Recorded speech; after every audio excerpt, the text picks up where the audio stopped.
we come to the part that's so important because Jesus had an inviting conversation. His very words were life. They were life-giving. They weren't condemning. I want you to know that as we've developed the helping hand of Christ, which we teach in another one of our sessions, please go there and take advantage of that. That was not just me. That was a group of people who over many years developed this in a way that wouldn't be repulsive, but would be loving and would draw people in. So our conversation is important. You know, there's a famous quote that gets quoted all the time. It says, "Preach the gospel at all times, and when necessary, use words." Well, guess what? It's necessary to use words. Our words give clarity. There's this saying that sounds a little confusing, but I want to say it a couple of times. Your walk gives credibility to your talk, but your talk gives clarity to your walk. What does that mean? It's a little confusing. Well, the way we walk in our lives in love and compassion, the way we walk in a holy and pure lifestyle will give power to our talk, to our words. That's important.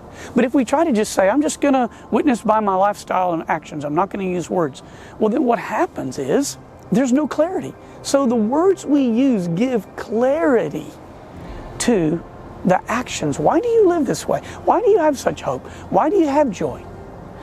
And so listen, it's important that we have conversation that's clear when we present the gospel. You know, in Romans 10:14 it says, how can they believe if they have not heard? And how can they hear unless someone speaks truth to them?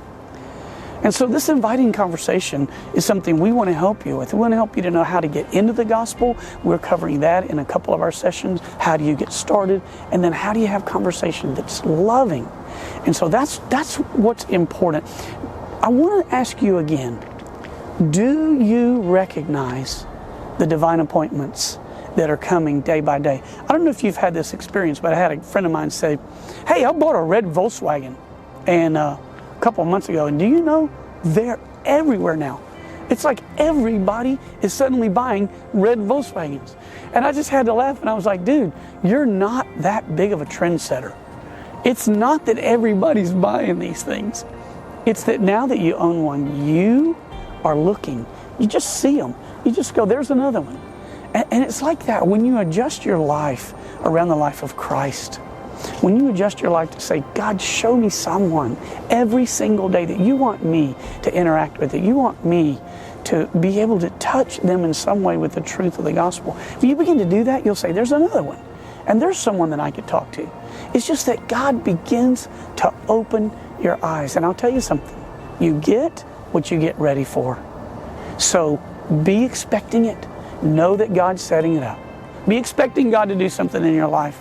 And I'm telling you, it's the greatest adventure to just allow God to use you to say truth that can change their eternal destiny.